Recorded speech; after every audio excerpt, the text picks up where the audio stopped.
You now listening to the Red Hands Podcast. Should be the only thing you listening to. Yo, you now tuned in to the podcast from Red Hands. He interviewed everybody from Buster to Mess Man, from your favorite comic to your favorite rapper. And took it right back and interviewed every one of your favorite actors. Marlon Wayans to Jake Gyllenhaal. In the game, been doing this for years and he's still involved. For the culture, for the life, for the art, for the sights, for the love most of all. Finally someone doing it right. Red Hands over everything, R-O-E. Dead to every other podcast, R.I.P. Red Hands Podcast, tune in, pay respect. Red Hands Podcast, you never know what he'll say next. This is the Red Hands Podcast. This is the Red Hands Podcast. This is the Red Hands Podcast. You never know what he'll say next. What's up, everybody? It's Red Hands, and I'm back with another episode of the Red Hands Podcast. On this episode, we're going to find out about a new documentary about the murders of Biggie and Tupac, and it's called Murder Rap. This documentary was originally a book written by an LAPD detective named Greg Kading. Originally, it was Greg's job to prove that the LAPD had nothing to do with Biggie Smalls' murder. Once he proved this point, the LAPD shut down the case. Greg eventually turned this evidence into a book called Murder Rap. Then a few years ago, Greg linked with filmmaker Mike Dorsey, and they turned it into a documentary. This is the best Tupac and Biggie documentary because it solves the case with real evidence. In this interview with Detective Greg Kading and filmmaker Mike Dorsey, we talk about how to make a documentary, what actually goes into making a documentary, the Biggie and Pac murders, the difference between Suge and Puff Daddy, and will the case ever eventually be solved? All this and more on the Red Hands Podcast. Appreciate you guys taking out the time to do the interview. No problem. Have you guys been doing a lot of press, or I guess it's not really out yet, technically? Yeah, it's not out yet, so we're just starting our press tour. We're actually hiring a publicist this week. So we're just starting that push. We've just been managing a Facebook page that we launched a couple months ago. How did you guys come together and make this happen? Sure. Well, this is Mike Dorsey, the filmmaker. I was back in, I guess it was about 3 years ago. I was reading, just surfing the internet, and I came across this article about Greg's book, and I thought it was really fascinating. And I didn't know a ton about the investigation. Like a lot of people, I didn't know really what had gone on behind the scenes with the police investigations. And all of a sudden, here was like this big revelation in this article, and I also just thought it sounded like legit. It didn't sound like, crazy conspiracy stuff and a lot of speculation. It sounded like a really, logical, well-supported case that they had put together. So I reached out to Greg and said, let's make a documentary, and he said, yeah, let's do it, and he sent me his book, and I read it, and I was even more convinced, and we made a film. So how long did it actually take to kind of put all this, the actual documentary together? It took about 2.5 years to make it. Oh, wow. Yeah, it took, it's so dense. There's so much in it. I think there's something like 40 case files that are shown. There's 10, interviews with witnesses in there. A lot of them are police interviews, and each one of those interviews was hours long, So it was a ton of work to go through all of this stuff and make essentially 15 years of investigations boiled down into just under 2 hours. So it just took a lot of work to get that boiled down into 2 hours, and also to make it all make sense for the audience and not have them just be lost. So one of my questions was how, I guess maybe because Greg worked the case, but how did you, you have so much evidence and stuff that never really been released. How did you guys get a lot of this stuff? Like the Keefe D interrogations and all that? I hope I agree with that. Yeah, so what ended up happening was I became aware of the fact that they were going to shelve the investigation. The LAPD was going to disband the task force, and there was not going to be any more proactive investigation. And so I kind of thought ahead, figured that the public was never going to get to know what we discovered in the investigation. So I copied a lot of the material from the investigation. Much of it was my own work, but there were other files that I copied. And after I retired, I wrote the book based on all of the investigative files. So Greg, I know the book's been out, but what has been, like the mainstream reaction to, or the music industry in general? What was like the reaction to your book when it came out? Well, we got different reactions from different people. The people that have really been, researching the cases for all of those years, I think for them it was one of those, like, the light bulb came on and they said, oh, finally something makes sense. Finally here's a theory or a explanation that we can sink our teeth into because all the stars line up with it. Before that, they've been fed some rather implausible theories that they had to kind of accept those in the void of getting the truth. The real negative backlash was very limited, but that was limited to those people who were out there promoting opposing theories. They didn't like the idea that I was coming out and kind of undermining their prior work. And so that was the real only negativity that I received. So, Greg, you wrote the book, and then Mike, you come on board to do the documentary. Were you guys hesitant at all to do the documentary, or were you worried about any, not that anyone would harm you guys, but it is a pretty controversial topic. Were you guys worried at all about actually doing this documentary? Maybe a little bit, but I look at it, it's been so long. I think some people don't realize it's been almost 20 years now since Tupac was murdered. We just passed the 19th anniversary of that. So, from my perspective as a filmmaker, this is almost like a historical true crime documentary. This is history now. So a lot of the people that were involved with this are dead.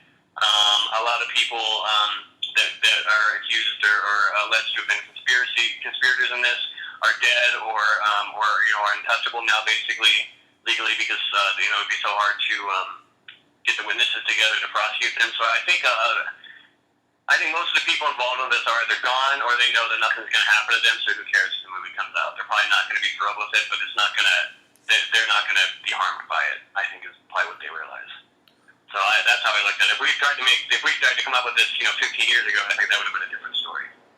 So, Greg, when you were initially doing the book, I know you're a police officer and everything, but were you hesitant or worried at all about doing the original book? No, I wasn't worried about any kind of physical, retaliation or anything like that. I came from the streets of Los Angeles. I've been dealing with gang members for years. So that fear didn't exist. The fear for me was, can I safely do this legally?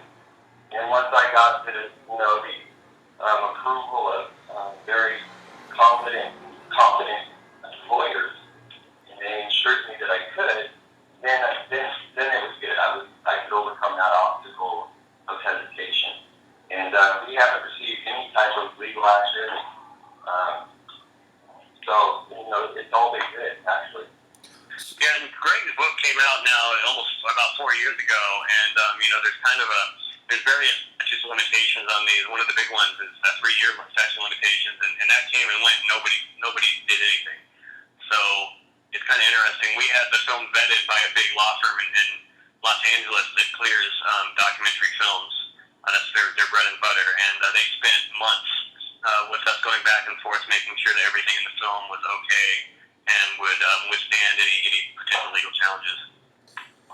That's interesting. I didn't really even think of that. So besides that, was there another process that you have to go through before releasing a documentary? Because there's so much evidence and facts in there. I guess you really have to protect yourself, right? Yeah, the way it works with all films is when you sign a distribution deal, they make you get what's called errors and omissions insurance, and that is insurance against any potential lawsuits against the film. And then they work hand in hand with whatever law firm you've hired to clear everything that's considered what's called fair use, which is there's a lot of stuff in documentaries that you don't pay the license, but you're allowed to use it because in documentary films the laws are a little bit different about using intellectual property. So the law firm reviews everything. They write a letter saying, yes, everything in this film is good. That letter then also binds them to the movie, and that letter combined with your emissions insurance is your protection. And then, of course, the film was made under its own separate corporation, so then you have protections from the LLC. So we dotted every I and crossed every T to make sure that we were protected in case somebody tried to come after us. Yeah, I mean, you said it took 2 years or so I guess you had to do a lot of due diligence and things like that. Exactly, correct, yeah. And I did on my own, I did a lot of my own researching of a lot of these facts. So, it's almost like Greg's case has been double vetted now, at least by an amateur like me. So, Greg, did you have to go through a similar process when you released the book? Yeah, I did. I got a good entertainment attorney out of Los Angeles who went through it all and assured me that everything in there was safety print. And that was it. It wasn't as deep or detailed as the process Mike went through, but I did have to have it legally vetted. I didn't have to, but that was my due diligence. So I know you came on this case after Biggie and Pac passed, but did you ever interact with any of these guys, or just like death row people or Suge in general, like just throughout your whole career? Yeah, I didn't have any personal, like any kind of personal contact with Suge Knight prior to being involved in the investigation, or any of the Mob Piru or any of the Southside Crips. All those people were kind of oriented around Compton itself, which at the time had their own police department. So I had an extensive gang background, but I had never dealt with any of these individuals personally, except for a guy named Zip. It turns out through irony that I had dealt with him. And as you know from reading the book and what you'll see in the documentary, Zip was a key player in the murder of Tupac Shakur. And I did deal with him on kind of a random vehicle subject.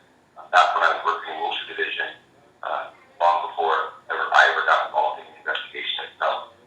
So in a perfect world, if everything went the way it should, what do you think the outcome from this documentary would be? I mean, I know a lot of people passed away, but do you think they could bring charges or officially solve the cases through like a documentary like this? Just through the court of public opinion, getting people to recognize what took place and the facts behind these murders, that's as far as it'll go. It'll never get prosecuted in a court of law. There's just too many mitigating circumstances, too many witnesses are dead, too many of the co-conspirators are dead, the shooters themselves are dead, and those last people standing just kind of are either insulated through their money or insulated through a government agreement. One of the individuals involved in the Biggie Smalls murder has a limited immunity because of her cooperation, and then LAPD, the Southside Crips, was involved in Tupac's murder, had a proffer agreement, which protects him from his own confession under certain circumstances. So it's a very complicated situation, but because of that, it'll never see the light of day in a courthouse. So, I mean, I read up a lot about this before, I read the book and watched the movie, and, I know there was always the government conspiracies where people thought the government was involved. I mean, after watching this, I don't necessarily think so, but what were your thoughts on when people would say that, it was the government and they got rid of Pac first and then they got rid of Biggie to kind of make it, just, take away from that theory? Well, the people that are proponents of that theory and the ones that would, entertain that theory, those are kind of the urban subculture that already has a mistrust of the police, a mistrust of the government. So it's easier for them to kind of swallow that theory as being a viable theory. But once you get into the investigation, you realize that there is no anything to support the theory. There's not a single piece of circumstantial evidence even that supports that theory. So from the inside perspective, we know it's nonsense, but I understand how people that are a little bit less informed about the case could accept that theory. So Mike, what did you, before doing all this, I guess, did you ever think, it was that deep where the government was involved or like the FBI was involved, things like that? I have a saying, and it's a quote of Carl Sagan, the astrophysicist, has a great quote that I think works well here, and it's essentially extraordinary claims require extraordinary evidence.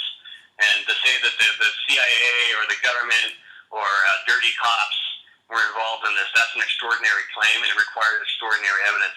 And it doesn't even, those theories don't even have flimsy evidence to support them. It's really just speculation and based on people's, I think, preconceived biases. So I would have to see a mountain of evidence to support that, and it doesn't exist. And there is a mountain of evidence to support the case that Greg and his task force put together. So it's just, I think it sounds good, and I think, like Greg said, it kind of serves the biases of people that maybe would already think that anyways. So, it sounds good, and some people are just inclined to believe that anyways, because of distrust of the government and of the police. So I don't want to get you guys blackballed or in trouble or anything, but do you feel like Sean Combs might be like protected by some higher ups? I mean, he just seems to always come out unscathed from all these incidences. Money has a way of doing that. Yeah, he's the richest hip hop artist entrepreneur in the world. He's got $700 million. So, and it seems like there's lots of people around him over the years that have kind of taken the heat whenever he's gotten in some issues. Because I really was thinking about Suge Knight's career path and Puff Daddy's career path, and it's really crazy to see, like, I guess Puff Daddy kind of is more protective about doing his dirt, and Suge was more out there like that. But I kind of look at it like Puff Daddy kind of plays the game, and he knows how to politic, where Suge was just, he wasn't interested in that, and that's maybe why they both ended up the ways they did. Yeah, there's just a lot of, for Puffy, very fortunate, Puffy's had some very fortunate events happen in his life. He's been involved in things that could have got him into a lot of trouble, but the way that they played themselves out, he just, he didn't take the hits. And Suge, on the other hand, is,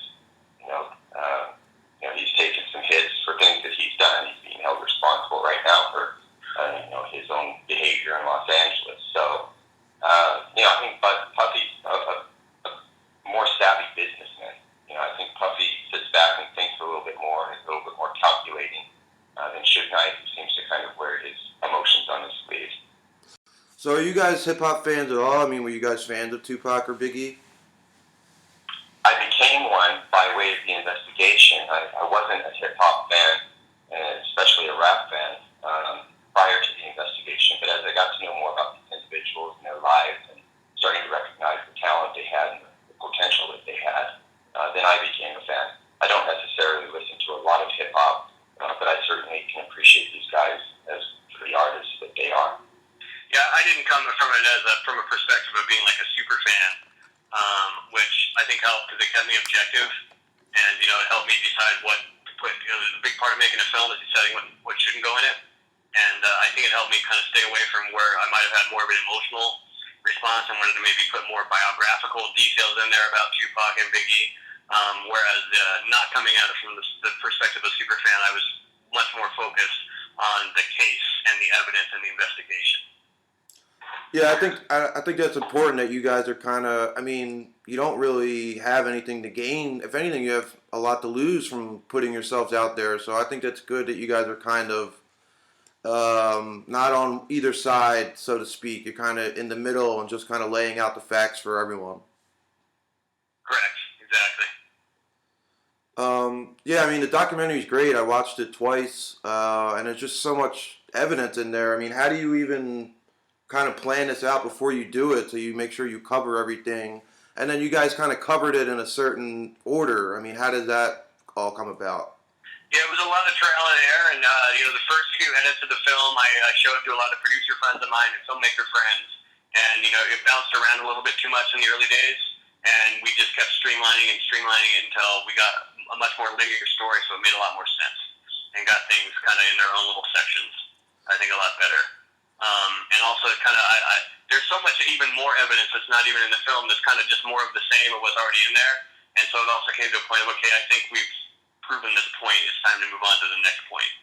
But we could have done, this film could have easily been 4 hours long if we wanted to really stuff everything into it. So if everything goes well, you think we might see like a director's cut one day or like an extended version? I don't think so. It was kind of interesting. I went through the film because there's going to be a DVD release of it, and I went through the film to try and find some deleted scenes, and there was only really two, their own little scenes that had been cut up from the movie. Most of the cutting that I did was just streamlining what was already in the film. So it was kind of actually hard to find stuff in there that was, I think, really compelling that kind of stands on its own. So I think this is really the director's cut that's going out. So, Greg, my question for you, I'm sure you worked with I guess I should just ask, did you work closely with either Biggie or Tupac's family over the years? I mean, have they reached out to you? Are you in contact with them or anything like that? Not during the investigation. During the investigation, there was a little bit of a conflict of interest going on during our investigation of Biggie's murder. Of course, Biggie's family's estate was suing the city of Los Angeles, and so there was this kind of this conflict going on. And so, their attorneys and their witnesses and their people were not looking to cooperate with they were defending their lawsuit or pushing their lawsuit. So it wasn't until afterwards, after I'd written the book, I went out and I met with Valletta Wallace at her house. By this time, the lawsuit had been dropped after they had retracted it, and I sat down with her and explained to her what we had discovered, how we had discovered it, why the information that she previously believed was erroneous, and we got to know each other and built a respect for one another. And I still maintain regular contact with her. And, she's told me that at this point in time, she believes everything in my book to be the actual explanation for her son's murder. And as far as the Shakur family, they're a little bit more distant. I attempted to make a contact with Kading. I was instead put in touch with her sister, Gloria, and explained to her what I was doing with the book. And essentially their response was, "We really appreciate your effort. We like what you've done. And we haven't really learned anything." And essentially what they were saying was, "Everything in your book is what we've already believed. So thank you very much." I believe that, unlike Valletta, Feeney doesn't really want to focus on the issues surrounding her son's death. She's more about his legacy and his life and his music, as opposed to the negativity of his death. They're just different women with different perspectives.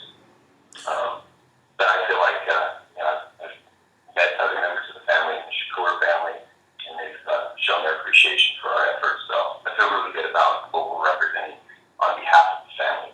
So even though Biggie's mom lost her case, I guess she probably feels like she maybe got some closure out of the situation. I mean, does she, theory change that she doesn't think the LAPD was involved? Well, I don't think she's seen the documentary. Of course, I've called her and let her know that it was going to be released soon. But she had read the book, and again, her response to the book was that she believed that the contents of the book were accurate. And I think that she's very disappointed in the police department, as she should be. We mishandled many things in this investigation, and we could have done a much better job of representing ourselves on her behalf. I mean, at the end of the day, she's a victim of a crime, and she's the mother of a murdered child in Los Angeles, and we could have done a hell of a lot better job representing her. And so, I think she still probably has some, animosity towards the way things were handled. But that's to be expected, and it's justified. So I wanted to ask about, I don't know if you know anything about the infamous last photo of Tupac when he's in the car with Suge Knight. I've seen that a million times, but I really didn't think about it until I watched a documentary, who took that picture, what's the context of it. Do you know, the background behind that photo at all? Yeah, I hopefully have this right. There was a photographer that was there. I think they were about to leave one of the hotels that they were at, and he just happened to be in the right place at the right time, and he snapped that photo of them. That's kind of all I've heard about that. Yeah, that's accurate. As a matter of fact, and Kathy Scott, of course, was the first person to capitalize on that photo. She used it for the cover of her book, and but that's what she will tell you too, is that there was a photographer out there, a freelance photographer, who just happened to be in the right place at the right time to snap a photo, and that photo became famous because it's the last one taken of Tupac. Because, that photo is just so eerie, because you can just... And I guess it happened after the fight with Orlando, right? Is that after they beat him up? Yeah, because he had already changed by then. He changed into that basketball jersey, I think, that he was wearing, had that chain on. Yeah, just such an eerie photo, because I guess Pac knew, what just happened, that, there could be some type of retaliation. Yeah, he knew he was at risk, and according to Kadada's biography, I think we originally thought that she had a bad vibe, and she made the decision not to go out with him that night, but according to her book, he told her not to go out because of what had happened, and so he definitely knew that the heat was on out on the street after that fight, and he had to be careful. So would you attribute the death of Biggie to just coming down to money? I mean, do you really think that's why it happened? No, Biggie's death was a result of a series of misunderstandings. The Suge Knight crew were aware that the Southside Crips were providing security for Bad Boy and Biggie, and so their perception on the streets was that these were the bodyguards for Biggie Smalls. And then, of course, a rumor started after Tupac's murder in Las Vegas that Biggie had been there, that Biggie had solicited the murder, that Biggie had provided the gun, and those rumors got to the streets, and the street accepted them as being true, and those were the rumors that Suge responded to. That they weren't accurate, that they were very close to accurate. It was Biggie's godfather who was in Las Vegas. It was Biggie's godfather who had this association with these Crips along with Puffy Combs, and it was Biggie's godfather who provided the gun. So there was just like a half step of, a half a degree of mistruth about those rumors, but it was those rumors that set the stage for Biggie's murder. Yeah, and tragically, according to Keefy D, the one who confessed, he claims that he doesn't think Biggie even knew anything about the murders ahead of time. So he was just kind of an innocent bystander. I mean, my favorite saying is the truth is stranger than fiction, and it really is. The fact that Keefy, he said he grew up with Suge, right? I mean, when they pulled up on the car, they saw each other, but they're both from similar areas, right? Yeah, he says they've known each other since they were 7 or 8 years old, and Greg got an interesting story. I don't know if he wants to tell about Keef and Death Row in the early days. Yeah, Keefy D and Suge Knight had some personal history together. They were from different, Suge Knight was affiliated with the Mock Pirates, the Blood Gang, and Keefy D obviously was affiliated with the Crip Gang. But Keefy D was somebody in the Compton suburb as a drug dealer, and Suge Knight had run into him backstage at a Bad Boy concert. He was like, "Hey, what are you doing hanging out with these guys?" This is Suge talking to Keefy D. He said, "How do you know these guys?" And he says, "Essentially the same way you know your guys, which is through, Keefy D's drug relationship with this character Zip, who was affiliated with Bad Boy back in New York, and with Puffy Combs." So they knew about each other. They knew about each other's association. And then this is the story Mike's referring to. Keefy D claimed that when Death Row was going to be started, you probably heard of an individual named Michael Harry O'Harris. Yeah. And the stories about him, this notorious and prison drug dealer who used his drug profits as the startup capital for Death Row Records. Well, Michael Harris actually had just brokered that deal. It wasn't all his money. The money came from a guy named Patrick Johnson, and GPD was the one that delivered that money. Oh, wow. To Suge Knight, Death Row. For that. So, there's this strange web of connections that went on. And, as a matter of fact, during GPD's confession interview, he said, I've known him since the Pat days. And he's referring to Pat Johnson. And so this is, really interesting that, behind the scenes, these guys knew each other on a whole different level. So who exactly is Pat Johnson? Because I know about Harry O and how he supposedly funded it, but who is Pat Johnson exactly? He's a very well-known Los Angeles drug kingpin. He went to prison for a long time and then had gotten out. He was, associated with many other of the big LA drug kingpins like Frank Coleman and those type of people out here in Los Angeles. So he's just a guy with a lot of money, and these guys with a lot of money, it's figure they need to launder their money, and so they'll do things like invest in, rap startup labels or other ventures to try to wash their money. So I know Harry O was in jail for all this, so I guess he's not really involved or not really have any part in any of this, really, right? I mean, him and Suge's relationship got strained early on, right? Correct. He did broker this deal. He got Suge the money he needed to get some of the recording time they needed for their original music ventures, and he started Death Row as a supporter, as a silent contributor. So there was that.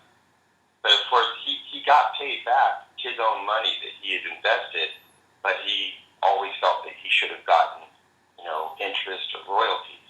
And that's really where it all fell apart, where the lawsuit started between Lydia Harris, his wife, and Suge Knight. And so there was just, I think, different perspectives on how much money he should have gotten in return for his initial deposit.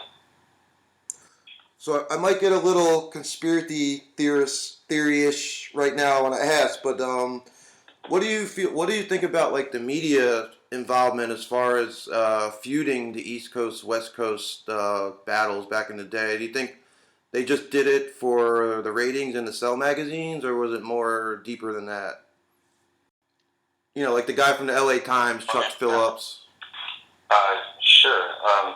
Well, I think that Phillips was trying to get to the heart of the matter.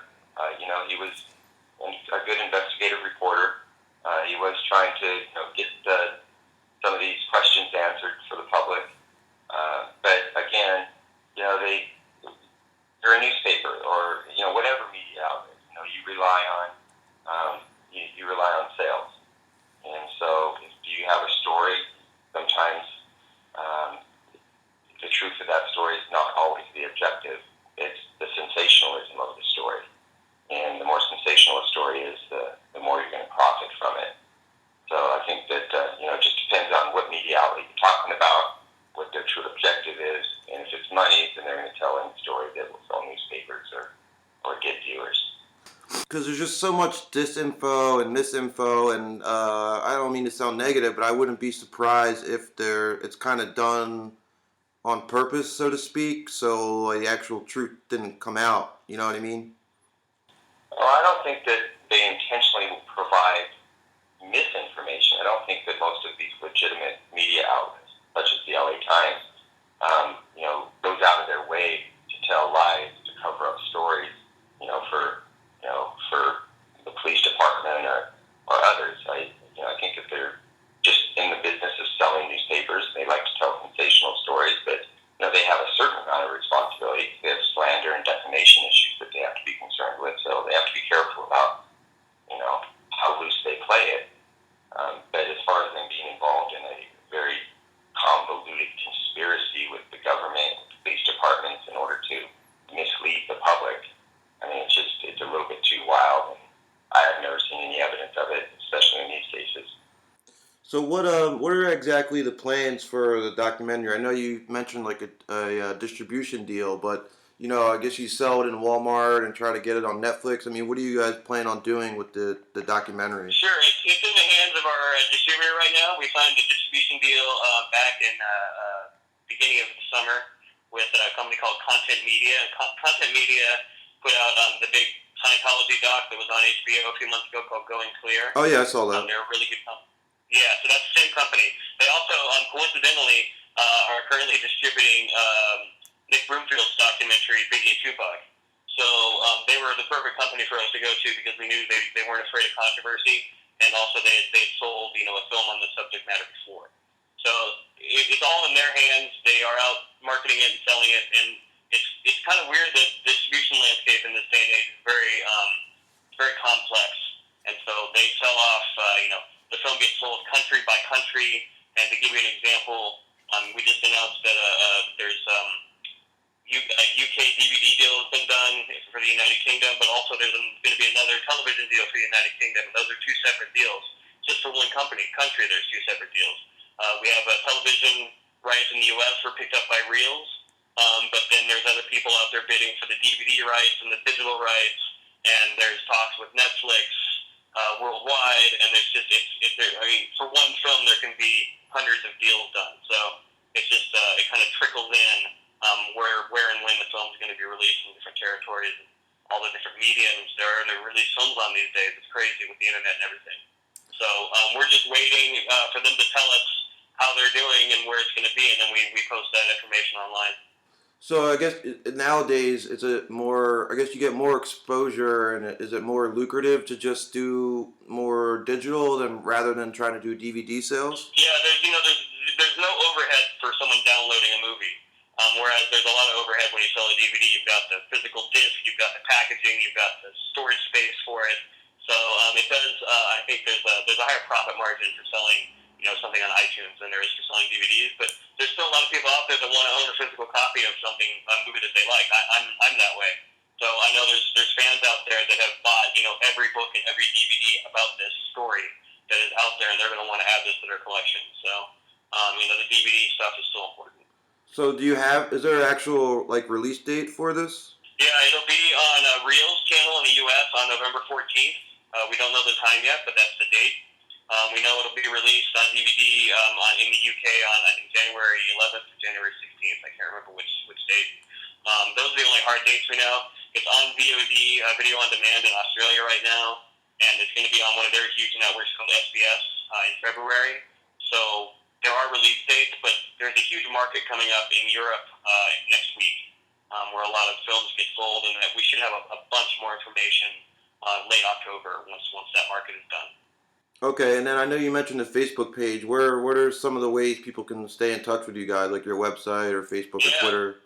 We are super accessible to the public. In fact, Review on Hip Hop DX even commented on how surprisingly available to the public Greg is, Right. And the fans. And so we have nothing to hide. We're having an open dialogue with people, and whether you agree or disagree, we want to talk to people about it. So our Facebook page is facebook.com/mrapmovie.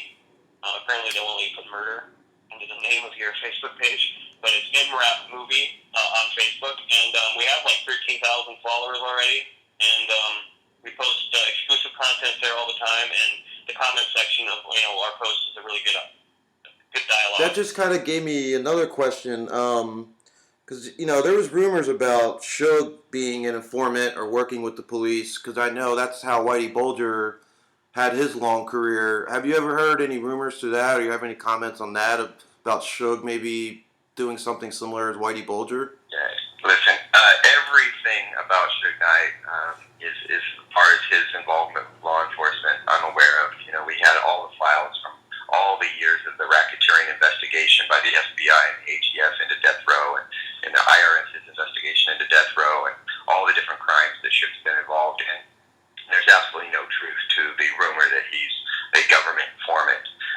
Will Suge Knight sit down and tell you what you want to hear if he's in trouble? Yeah, he will. He'll sell out his own mother, and he's going to tell you whatever he feels he has to tell you to get out of his predicament.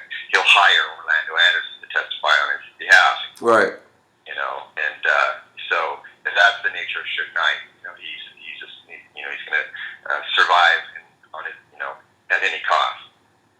But as far as him cooperating with the government, providing information, there's no truth to that whatsoever. Suge Knight despises snitches, and plays by that street code. So I've never seen anything to suggest or reinforce that rumor that Suge was a government cooperative in any way, shape, or form. Yeah, it seems looking at the case files, if he was an informant, they spent an awful lot of resources trying to nail him. Right. If he was working with them. So, I don't know. I find that hard to believe. Good point, Mike. I probably should have brought that up.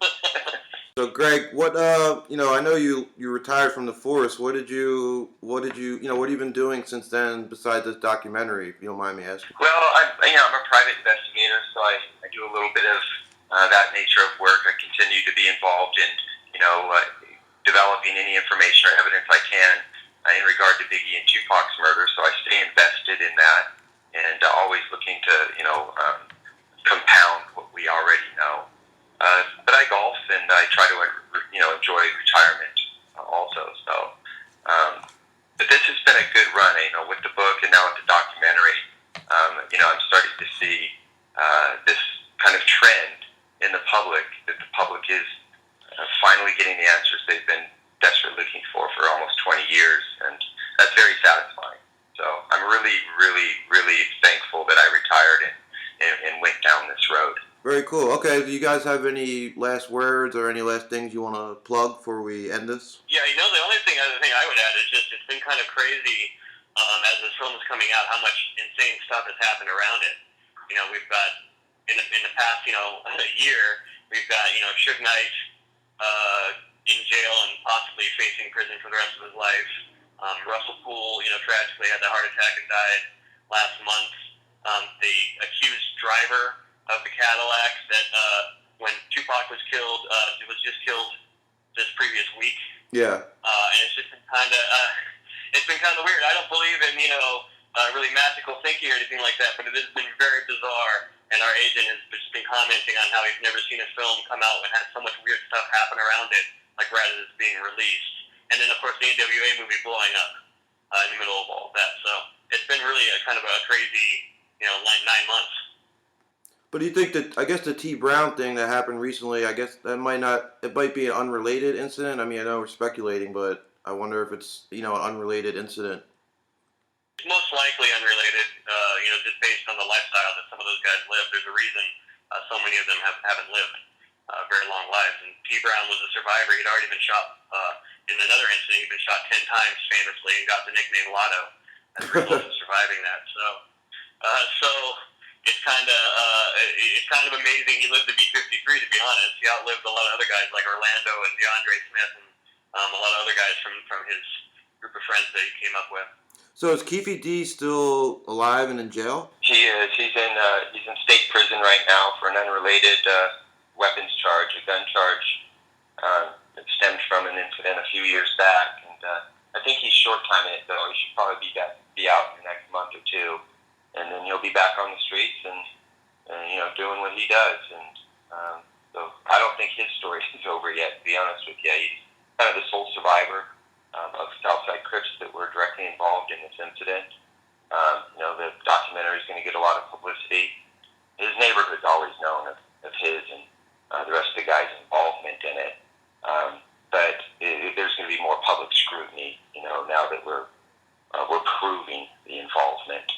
And so, I don't know. It's going to be interesting to see what takes place next. Yeah, I mean, that's kind of the ironic thing about this film coming out is so many people have come to us in the past few months and said, yeah, I know people in Compton. I know, I've known relatives of Orlando Andersons, and they all always said, yeah, they did it. It's always been like the worst kept secret in Compton, so that these guys are behind this.